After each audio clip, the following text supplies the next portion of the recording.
एक चीज़ कहनी थी, big fan sir. Thank you so much भाई। फिर उसके बाद हम स्क्रॉल करते गए और फिर जब नाम देखा इतना अच्छा लगा था, इतना अच्छा लगा था। हेलो गाइस, कैसे हो आप? तो दीपक भारद्वाज है, स्केल टू ऑफिसर। बेसिकली आज हमारे साथ में है शिवेश उपाध्याय जी, जो कि अभी रिसेंटली NICL EO बने हैं। और शिवेश, स्वागत है आपका। Thank you sir. और कैसे हो? और उसके अलावा जो भी आपका अभी तक का बैकग्राउंड रहा है, आपने कौन से एग्ज़ाम्स दिए हैं, सब कुछ अच्छे से बताइए। सर छोटे से I was born and brought up in Kanpur and उसके बाद हमने स्कूलिंग करी थी कानपुर से ही, Purnachand Vidya Niketan. After that 12th के बाद हम बीटेक करने गए थे, BTech in chemical engineering from Madan Mohan Malaviya university of technology Gorakhpur. BTech में मेरा सर प्लेसमेंट हुआ था बट उसके बाद हमने उसको स्किप कर दिया and I started preparing for IBPS exams. हाँ, तो आपने 2022 में स्टार्ट किया था? नहीं, 23 में खत्म हुआ था मेरा बीटेक। ओके, फिर उसके बाद में मतलब कौन कौन से एग्ज़ाम्स दिए, कितने आपको जी, फेलियर्स दिखे? उसके बाद हाँ सर, बता रहे हैं, सब बता रहे हैं। उसके बाद स्टार्ट हमने करा था प्रिपरेशन बैंकिंग की एंड सबसे पहला एग्जाम था आरआरबी पीओ। उसका प्रीलिम्स हमने दिया था and I could not clear that. उसके बाद फिर आईबीपीएस क्लर्क का एग्जाम हुआ था, उसका प्रीलिम्स हमने निकाल लिया था फर्स्ट अटेम्प्ट में। और उसके बाद NIACL AO का हमने दिया था प्रीलिम्स। ओके। NIACL AO के प्रीलिम्स का रिजल्ट जिस दिन आया था, उसी दिन मेरा IBPS PO का प्रीलिम्स था। ओके। और सुबह उन्होंने एकदम रात में रिजल्ट निकाला था, सुबह-सुबह हम देख के गए थे रिजल्ट और मेरा शॉर्टलिस्ट नहीं हुआ था। ओके। तो बहुत मतलब अंदर से वो आ रहा था कि यार इसमें नहीं हुआ, पता नहीं आज जा रहे पेपर देने होगा कि नहीं होगा। फिर उसके बाद हम पेपर देने गए, फुल कॉन्फिडेंस से दिया था हमने पेपर एंड उसके बाद आई मेड इट। प्री मेरा निकला, फिर IBPS क्लर्क का हमने मेंस दिया, फिर IBPS PO का मेंस दिया। IBPS क्लर्क का मेंस मेरा पहला मेंस था, तो वो मेरा नहीं निकला बट IBPS PO का मेंस मेरा 20 मार्क्स के डिफरेंस से निकला था। ओके। हाँ, 23 वाला ही। और फिर इंटरव्यू हमने दिया था एंड IBPS PO में मेरा हो गया था। उधर फिर यूनाइटेड इंडिया की वैकेंसीज़ आई थी, नेशनल की आई थी, वो भी हमने दी थी। तो यूनाइटेड इंडिया असिस्टेंट में हम शॉर्टलिस्ट हुए थे और मेरी यूपी में सेकंड रैंक थी। Okay, nice. Yes sir, RTI डाल के हमने निकलवाई थी। फिर उसके बाद से हमने जॉइन किया था UIIC असिस्टेंट ही, क्योंकि उसमें हमें पोस्टिंग मिल रही थी दूर और उस टाइम मेरा बहुत दूर जाने का मन नहीं था घर से। ओके। यूनाइटेड असिस्टेंट जॉइन किया था तो हमने देखा कि National, United, Oriental, New India, इन सब का वर्क कल्चर काफ़ी अच्छा है। तो हमने कहा कि हम काम यहाँ कर ही रहे हैं एज़ एन असिस्टेंट और मतलब असिस्टेंट और ऑफिसर्स का स्केल 1 एटलीस्ट काम हमें ऑलमोस्ट एक जैसा लगता है। तो इसीलिए हमने कहा कि जब हम उतना एफर्ट डाल ही रहे हैं तो why not I should be scale 1 officer AO। और फिर हमने एग्ज़ाम्स दिए and I got selected as AO। Okay. Okay, nice. Yes sir. तो इसके अलावा भी कोई दूसरा AO आपने दिया क्या? हाँ सर, NIACL AO भी दिया था, उसका लास्ट टाइम हमने मेंस दिया था बट मेंस हुआ नहीं था उसका। ओके। ओके। Yes sir. ठीक है। तो यार, जब आपने इतने एग्ज़ाम्स दिए और जब आपका सिलेक्शन नहीं हो रहा था, तो आपको लगा कभी ऐसा कि यार मतलब नहीं करनी चाहिए तैयारी या फिर छोड़ देना चाहिए? नहीं सर, एक्चुअली शुरू-शुरू में ही मेरा एक वो एग्ज़ाम क्लियर नहीं हुआ था RRB PO, बट उसके बाद हमको समझ आ गया था कि मेरी गलती कहाँ हो रही है। ओके। उस टाइम हमने मॉक्स बहुत ज़्यादा नहीं दिए थे, एक्चुअल एग्ज़ाम प्रैक्टिस हमने नहीं करी थी। तो हमने सोच लिया था कि अब हमें मॉक्स तो देने ही देने हैं। उसके बाद हमने अपनी स्ट्रैटेजी पूरी उसी तरह से चेंज करी और शुरू-शुरू में तो दिन के 14-14, 15-15 घंटे हम पढ़ते थे। उसके बाद फिर धीरे-धीरे वो टाइम कम होता गया, जैसे-जैसे प्रैक्टिस बनती गई ओके। वैसे-वैसे टाइम कम होता गया मेरा। मतलब वही ना कि आपने आपका फील्ड भी हुआ तो आपने उससे सीखा। ठीक है, बजाय हाँ, उसके कि हम हर सिर्फ ओनली मतलब जी। परेशान होते हुए हैं कि नहीं हुआ, नहीं हुआ। हाँ, ये सब हमने सर कभी नहीं सोचा कि अगर नहीं होगा तो क्या होगा या फिर ऐसा कुछ हमने कभी नहीं सोचा। हम बस अपना बेस्ट देते थे एंड बाय गॉड्स ग्रेस आज हम जॉब पर भी हैं और सिलेक्टेड भी हैं एक अच्छी पोस्ट के वो तो लिए। बहुत अच्छी बात है। ठीक है। और इसके अलावा जी अगर सर। हम बात करें जो आपने एग्ज़ाम्स दिए, स्टार्टिंग के अंदर जब आपने स्टार्ट किया था तो आपका फोकस ओनली प्रीलिम्स पे था या फिर आपने प्रीलिम्स और मेंस मतलब साथ में किया था? सर स्टार्टिंग में तो हमने पूरा फाउंडेशन ही किया था। अपने अपने बेसिक्स पर हमने बहुत अच्छे से काम किया था क्योंकि हमें पता था कि अगर बेसिक्स स्ट्रॉन्ग होंगे तो फिर अगर मतलब वही है ना कि पापा हमेशा बोलते थे कि किसी बिल्डिंग का बेस जितना स्ट्रॉन्ग होगा फिर बिल्डिंग चाहे जितनी ऊँची हो जाए उस पे फ़र्क नहीं आएगा। Right, right. तो वही अगर बेसिक्स स्ट्रॉन्ग होते हैं तो प्रीलिम्स, मेंस सारे स्टेजेस क्लियर हो जाते हैं। बट कई लोग क्या करते हैं ना कि उनके बेसिक्स अच्छे नहीं होते हैं, बट स्टिल क्या फिर हाँ, बोल रहे हैं कि पीओ में साथ में करना है, साथ में करना है, तो फिर वो उसी में लगे रहते हैं। उनसे वो फिर मेंस के जब क्वेश्चंस को ना करते हैं, उनका बेस तो स्ट्रांग है नहीं, तो कहने के जी, फ्रस्ट्रेशन जी सी सर। आती है कि यार ये हो नहीं रहा, हो नहीं रहा। हुँ, ठीक है। तो जब क्वेश्चन अटेम्प्ट करने की बात आती है, स्पेशली हम बात करें मेंस के अंदर, तो जो जी के कंप्यूटर है, तो वहाँ पे भी आप एक्यूरेसी रखते थे, या फिर अगर मान लो दो में से कोई एक लग रहा है आपको कि ये आंसर हो सकता है, तो आपने उसको किया है? सर पहले तो हम पूरा ट्राई करते थे कि एक्यूरेसी रहे, बट अगर वैसे कंप्यूटर में तो मेरी एक्यूरेसी बहुत अच्छी रहती है। ठीक है। अ, हाँ, यूनाइटेड इंडिया असिस्टेंट का जो एग्ज़ाम हुआ था, उसमें मेरे कंप्यूटर में 47.5 मार्क्स थे 50 में। नाइस। और कंप्यूटर में एक्यूरेसी अच्छी रहती है। जीके में कभी-कभी ये रहता है कि हाँ, लगता है कि ये पढ़ा हुआ है और फिर दूसरे ऑप्शन पे भी डाउट जाता है। फिर उसके बाद कभी-कभी हम चले जाते हैं। अच्छा। अगर हमें हाँ, पर हाँ, अगर 2 ऑप्शंस में लग रहा होता है तभी हम ऐसा करते हैं। अगर कोई ऐसा भी होता है कि थर्ड भी लग रहा है, ये भी हो सकता है, फिर हम उसको छूते भी नहीं क्वेश्चन को, तुरंत स्किप करते हैं। और जीके एक ऐसा सब्जेक्ट हमें लगता है जिसमें टाइम भी बहुत रहता है। पूरा सेक्शन अटेम्प्ट हो जाता है, उसके बाद भी हमारे पास कम से कम 10-15 मिनट बचा रहता है, तो उसमें वो लगता है कि हाँ, ये भी मार्क कर दो, ये भी मार्क कर दो, लेकिन जनरली हम ऐसा नहीं करते हैं। Okay, okay. तो जब हाँ, बेसिकली प्रीलिम्स के आपने दिए, स्टार्टिंग के अंदर मॉक्स दिए होंगे, हाँ। फिर जैसे ही प्रीलिम्स से आप मेंस पे शिफ्ट हुए, तो आपको लगा कुछ यार डिफरेंस कि इसमें तो ये ऐसे क्वेश्चंस बिल्कुल आए सर। हैं? बिल्कुल सर, बिल्कुल लगा था कि प्रीलिम्स का लेवल मतलब काफ़ी ईज़ी था और मेंस शुरू-शुरू में तो हमने मॉक से ही स्टार्ट किया था और उसके बाद आई वाज़ टोटली ब्लैंक कि पेपर में कुछ हो क्यों नहीं रहा है।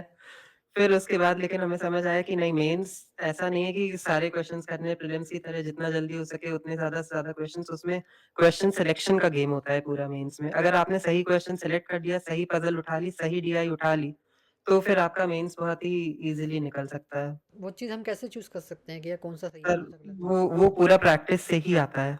पूरी प्रैक्टिस करनी पड़ती है उसके लिए। बहुत ज़्यादा प्रैक्टिस लगी थी सर। मतलब हाँ।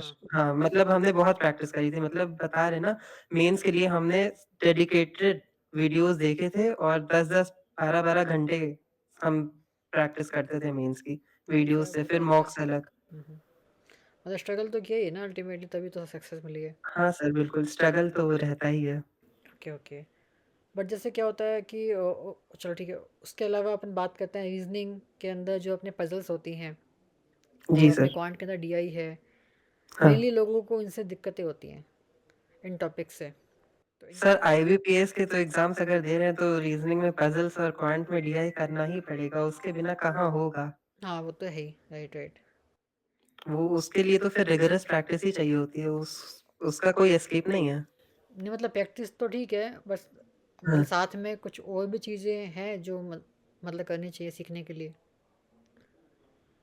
साथ में नहीं सर हम प्रैक्टिस ही करते थे, पूरा डेडिकेशन के साथ प्रैक्टिस करते थे। जैसे क्या होता है ना, कई लोगों को ये होता है कन्फ्यूजन कि मान लो कि ये हमने कर दिया, इसके बाद में कौन सा स्टेटमेंट को उठाएं, क्या करें, तो वो चीज़ तो शायद प्रैक्टिस से होगी, और उसके अलावा हाँ, वो सर पूरा प्रैक्टिस से ही आता है। डीआई में भी कभी-कभी ऐसा होता है कि हो सकता है डीआई आसान हो पर उसमें 2-5 क्वेश्चन्स अगर हैं तो 2 क्वेश्चन्स ऐसे हों जो बहुत ही ज़्यादा टाइम टेकिंग हो। नहीं ये तो होता है, उसको एक दो क्वेश्चन तो हार्ड हाँ। आते ही हैं। हाँ, तो वो क्वेश्चन सिलेक्शन उसमें भी करना पड़ता है कि हाँ, ये हो जाएगा, इसको अभी कर लो, इसको फिर अभी मैं नहीं करूँ, नहीं हो रहा है, वो छोड़ने पड़ते हैं क्वेश्चन्स उसमें भी। फिर दुःख होता है थोड़ा कि हमने इतनी मेहनत से पूरी डीआई सॉल्व करी, क्वेश्चन छोड़ रहे हैं, पर लेकिन करने वही पड़ते पार्ट हैं। होता है प्रिपरेशन का।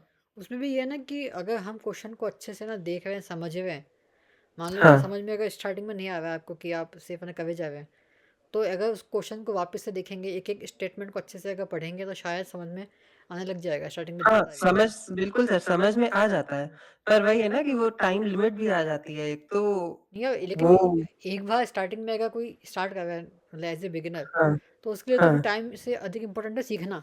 को सीख ही नहीं हाँ, पाएगा उसके तो टाइम उसके से। लिए सर जब ये बात तो है, अगर प्रिपरेशन में आप हैं तो फिर आपको कुछ नहीं देखना है कि क्वेश्चन ईज़ी है, क्वेश्चन टफ है, पज़ल ईज़ी है, पज़ल टफ है, फिर आपको एक लाइन से सब करते जाना है। राइट। उसी से फिर वो डेवलपमेंट होता है, मैच्योरिटी आती है कि हाँ, ये इसको एग्ज़ाम में पकड़ना है, इस टाइप के क्वेश्चन्स को छोड़ना है, इसको हाथ भी नहीं लगाना है, देखना भी नहीं है इसकी तरफ। राइट। ऐसे भी क्वेश्चन्स होते हैं। इंग्लिश के अंदर डिस्क्रिप्टिव के लिए कुछ किया था अलग से, या फिर? नहीं सर, अलग से कुछ नहीं किया था। इंग्लिश के लिए हम सिर्फ़ और सिर्फ़ न्यूज़पेपर रीडिंग करते थे डेली। Okay, nice. हुँ। इसके अलावा करंट अफेयर्स के लिए क्या-क्या किया? करंट अफ़ेयर्स सर हम अफ़ेयर्स क्लाउड से करते थे और 2 चैनल्स हम रेगुलरली पहले फ़ॉलो करते थे, उसके बाद फिर हमने छोड़ दिए थे। सिर्फ़ रीडिंग से ही करते थे क्योंकि जॉब के साथ इतना टाइम नहीं रहता था। तो आपको क्या लगा कि मतलब वीडियो से ज़्यादा फ़ायदा मिला है या फिर आपको पीडीएफ से? वीडियोज़ से सर ये रहता है कि जो बेसिक अंडरस्टैंडिंग होती है वो बहुत अच्छी हो जाती है। फिर उसके बाद करंट अफ़ेयर्स रीड करते टाइम जैसे कुछ स्पेसिफ़िक टर्म्स आते हैं, हुँ, हुँ। उनका पहले से पता रहता है कि हाँ, इनका क्या मतलब है। ओके, इसीलिए सर हमने वो वीडियोज़ पहले देखे थे। ठीक है। बैंकिंग अवेयरनेस, इंश्योरेंस अवेयरनेस सब में। Okay, nice. जी सर। तो आपने कोई मतलब कोचिंग ली या फिर ओनली सेल्फ स्टडी किया? क्योंकि ये होता है डाउट नहीं कि सर, हमने हमने पूरा सेल्फ स्टडी ही किया था। ओके, मतलब ऊपर स्टार्टिंग से लेकर के एंड तक। हुँ, हुँ। इंटरव्यू के लिए? इंटरव्यू के लिए सर हमने कोर्सेज़ लिए थे 1 आध। अच्छा, हाँ, ओके, अलग से। प्रीलिम्स और मेंस पूरा सेल्फ स्टडी से ही निकाला है। ओके, ठीक है। जी सर। ओके, आपको मतलब क्या लगता है कि जैसे अगर हम बात करें, ठीक है, कि भाई जो अपने क्वांट है, रीजनिंग है, इंग्लिश है, तो इनके लिए हुँ, हुँ। कोई भी अगर अगर 2-3 सोर्सेस फॉलो करने हों, तो मतलब कौन-कौन होने चाहिए, क्या होना चाहिए? रीज़निंग के लिए सर प्रीलिम्स हमने सौरभ सर से किया था अड्डा 24/7 ओके, और मैथ्स के लिए हमने चूज़ किया था लोकेश सर और हर्षल सर, दोनों को। ओके। हाँ, इंग्लिश के लिए कुछ किया? और मेंस मेंस के लिए जो भी है प्रीलिम्स मेंस। हाँ, मेंस के लिए मेंस रीज़निंग हमने पूरी वर्चुअस से करी थी, ओके, ध्रुव सर और क्वांट्स हर्षल सर से। ओके। और जी इंग्लिश? सर, इंग्लिश इंग्लिश के लिए कुछ अलग से डेडिकेटेड नहीं किया था, सिर्फ़ और सिर्फ़ इंग्लिश हमने पूरी न्यूज़पेपर रीडिंग के बल पे ही निकाली है, ओके, प्लस मॉक्स। ओके, ओके, हाँ नाइस, सर। ठीक है। तो कुछ ऐसी मिस्टेक्स होती है ना जो आप हो या कोई भी एक स्टूडेंट हो जो कि बार बार करता है, तो आपको ना क्या लगता है कि वो मिस्टेक्स कौन कौन सी हैं? शुरू-शुरू में तो सर हमसे एक मिस्टेक होती थी कि हम क्वेश्चन पूरा पढ़ते ही नहीं थे। अच्छा। क्वेश्चन सॉल्व किया, अब जैसे उसमें x की वैल्यू आ गई और उसमें निकालना कुछ और था 2x + 5 तो उसमें x का वैल्यू ऑप्शन में रहता है, वो मार्क हो जाता था हमसे। तो ये सब गलतियाँ हमसे हुई हैं शुरू में। ओके। ऐसे ही पज़ल में भी होता था कि which is second to the top of this तो which is second to the hut पढ़ना रह ही जाता था, which is to the top of this बस वहाँ पे गलतियाँ हो जाती थी एग्ज़ैक्टली अबव। अच्छा, अच्छा। ओके, हाँ, मतलब फिर हाँ। उसके बाद भी ये सब सर छोटी-छोटी गलतियाँ रहती हैं लेकिन वही है कि फिर एग्ज़ाम में काफ़ी ज़्यादा नुकसान होता है इनसे। अच्छा, इसके अलावा और कौन सी गलती हुई? यही सर मेन गलतियाँ थी, बाकी तो ठीक है। ठीक थे मेरा। जब आप तैयारी कर रहे थे तो बीच बीच में कभी एनजाइटी या फिर मतलब आपका बर्नआउट हुआ, ऐसा कुछ हुआ कि? बर्नआउट सर कभी-कभी होता था तो अगर जैसे एंग्ज़ायटी या बर्नआउट कुछ होता था तो हम थोड़ा-सा मेडिटेशन या फिर वॉक पे चले जाना, हम्म। बाहर यहाँ पे काफ़ी डॉग्स हैं मेरे पास मतलब पेट नहीं है, बाहर स्ट्रीट डॉग्स हैं उनके साथ हम टाइम स्पेंड करते थे, खाना खिलाते थे। Okay, nice. यही सब करके हाँ, ये सब करके आपको अच्छा लगता था? काफ़ी अच्छा लगता था। और अल्टीमेटली वो करना चाहिए जब जैसे अगर आप स्टडी से बोर हो गए तो ना थोड़ी देर वो कर लो जिससे आपको खुशी हाँ, मिले। हाँ, हाँ, हाँ। तो वो बर्नआउट जो पूरा ओवरवेलमिंग हो जाता है, वो पूरा हट जाता है। Okay. Phone addiction, social media, ये चीज़ों ने कभी आपको इम्पेक्ट किया कुछ? Social social media sir Instagram वगैरह हमने पूरा अनइंस्टॉल करके रखा था जब तक मेरा फाइनल रिज़ल्ट नहीं आ गया था। ओके। ऑकेजनली हम इंस्टॉल करते थे जैसे अगर कॉलेज का जैसे मेरा वो था कन्वोकेशन था तब हमने इंस्टॉल किया था अ, वो स्टेटस वगैरह डालने के लिए, ओके, ओके, स्टोरी लगाने के लिए। बाकी सोशल मीडिया हमने बिल्कुल नहीं यूज़ किया था उस टाइम पे। ओके। अगर हाँ। कोई इंसान अगर मान लो ये कहे कि भाई आधे घंटा यूज़ कर लें फिर उसके अलावा? नहीं, नहीं सर हमने बिल्कुल नहीं छुआ था। वो पीरियड था वो फिर आधा घंटा अगर चलाने जाओ तो ये चीज़ हमने नोटिस करी है फिर वो स्क्रॉल होते-होते बहुत टाइम लग जाता सही है। बात है। कब आधे घंटे का डेढ़ 2 घंटे 3 घंटे हो जाते हैं वो पता नहीं चलता है। इतने ओके, एडिक्टिंग वीडियोज़ होते हैं उसके। ये बात तो है यार, ये बात तो सही है। तो जिस दिन रिजल्ट आया या फिर ना जिस पल पे रिजल्ट आया, तो उस टाइम पे ना क्या फीलिंग थी? उस टाइम पे सर नेशनल के रिज़ल्ट हम बता रहे हैं, हमें पता था कि रिज़ल्ट आता है इनका, तो जो पीडीएफ्स होती हैं उसमें सर्च नहीं होता है, ये हमें पहले से पता था। अच्छा, पता था। क्योंकि यूनाइटेड और यूनाइटेड नेशनल दोनों की पीडीएफ्स वैसे ही आती हैं, स्कैन पीडीएफ्स रहती हैं और वो उसमें सर्च नहीं होता है नाम। और रिज़ल्ट आया है और हम सर्च करने लगे कि नाम है कि नहीं है। उसके बाद फिर दिमाग खराब हो गया, उसमें zero know search results found आया। फिर उसके बाद हम जैसे जब बैक कर रहे थे उसको, वो हटा रहे थे, डिलीट कर रहे थे, तब उसमें वो कुछ भी नहीं सर्च हुआ। तब हमें याद आया कि हाँ, इसमें सर्च नहीं होता। फिर उसके बाद हम स्क्रॉल करते गए और फिर जब नाम देखा, इतना अच्छा लगा था, इतना अच्छा लगा था। अच्छा, वो जो हाँ, एकदम स्ट्रेस स्ट्रेस से बाहर निकलने वाली फीलिंग होती है, बहुत अच्छी होती है वो। ये तो फिर भी आपका मतलब कौन-सा सिलेक्शन था ये आपका, 3rd या 4th? Sir 5th। 5th था, ओके। तो बट जो आपका पहला सिलेक्शन था, वो कौन-सा था? और उस टाइम पे क्या लगा था? सर आईबीपीएस पीओ में सिलेक्शन हुआ था, बैंक ऑफ बड़ौदा हमको मिला था और उस टाइम पे सर वो लोग पहले से डाल देते हैं कि result will be released by today evening. Right, right. वो तो इतना ज़्यादा खतरनाक होता है कि पता नहीं क्या होगा। हम सबको फ़ोन कर रहे थे, मतलब मेरे कुछ फ्रेंड्स भी हैं जो साथ में प्रिपरेशन कर रहे थे कि यार आज रिजल्ट आ रहा है, आज रिजल्ट आ रहा है, पता नहीं क्या होगा। उसके बाद रिजल्ट आया और लगातार साइट रिफ्रेश कर रहे थे कि आ तो नहीं गया। उसके बाद फिर रिज़ल्ट आया है, हमने अपना रोल नंबर डाला है और एकदम शिवर कर रही थी मेरी फिंगर्स रोल नंबर डालते टाइम। रोल नंबर डाला है, पासवर्ड उसमें पहले से सेव था। ओके, पासवर्ड सेव करके रखा था, कैप्चा डाला है और उसमें कांग्रेचुलेशंस आया है। इतनी इतनी ज़्यादा खुशी हुई थी सर, हम उस टाइम इतने खुश थे कि you have been provisionally allotted. उसका स्क्रीनशॉट अभी भी मेरे पास पड़ा हुआ है। Nice, nice. मेरे पास भी है सिलेक्शंस के। अच्छी बात है। तो यार अगर जाते-जाते कोई आपकी तरफ से फाइनल मैसेज हो स्टूडेंट्स को? फाइनल मैसेज स्टूडेंट्स को सर यही रहेगा कि अगर मान लीजिए आपसे एक बार में नहीं भी हो पा रहा है, तो भी कंसिस्टेंसी रखिए। कंसिस्टेंसी बहुत बड़ी चीज़ होती है। आप रोज़ पढ़िए, कम पढ़िए, ज़्यादा पढ़िए, वो अलग की चीज़ होती है, लेकिन पढ़िए रोज़। पढ़ाई नहीं छोड़िए कभी। ये सर हम स्टूडेंट्स को, हर स्टूडेंट को हम यही कहेंगे। ओके, कंसिस्टेंसी बहुत इंपॉर्टेंट है। बहुत इम्पोर्टेंट होती है सर। कोई भी ऐसा दिन नहीं जाना चाहिए जब आपने कुछ भी ना पढ़ा हो। कुछ भी आप करिए, न्यूज़पेपर पढ़िए, एक पज़ल सॉल्व करिए, एक एक डीआई सॉल्व करिए, 5 क्वेश्चन करिए, लेकिन कुछ ज़रूर करिए। ओके, नाइस, हाँ, नाइस। उससे सर होता क्या है ना कि जैसे मेरे साथ तो ये होता था, अगर हम कुछ भी नहीं करते थे, तो अगले दिन फिर लगता था कि आज भी यार चलो मन नहीं है, आज छोड़ देते हैं। पर अगर हम कुछ करते थे और कम करते थे, तो लगता था यार कल बहुत ही कम पढ़ाई हुई है, पता नहीं क्या होगा, होगा कि नहीं होगा। वो कंसिस्टेंसी से चीज़ आती है। फिर अगले दिन प्रोडक्टिविटी डबल ही होती थी, उससे कम नहीं होती थी। Right, right. बहुत अच्छा लगा है आपसे बात करके and thank you so much for coming Shivesh and all the thank best you sir. For your future in NICL। Thank उम्मीद यू सर। करते हैं कि सब कुछ अच्छा रहे और आपकी जो भी एडवाइसेस बिल्कुल। हैं उनको स्टूडेंट्स फॉलो करके जल्दी से जल्दी AO PO बने। आप सर हमारे सीनियर हैं, हमें भी आप गाइड करते रहिएगा। Sure, sure, always. Thank you so much. Thank you sir. एक चीज़ कहनी थी, big fan sir. Thank you so much भाई।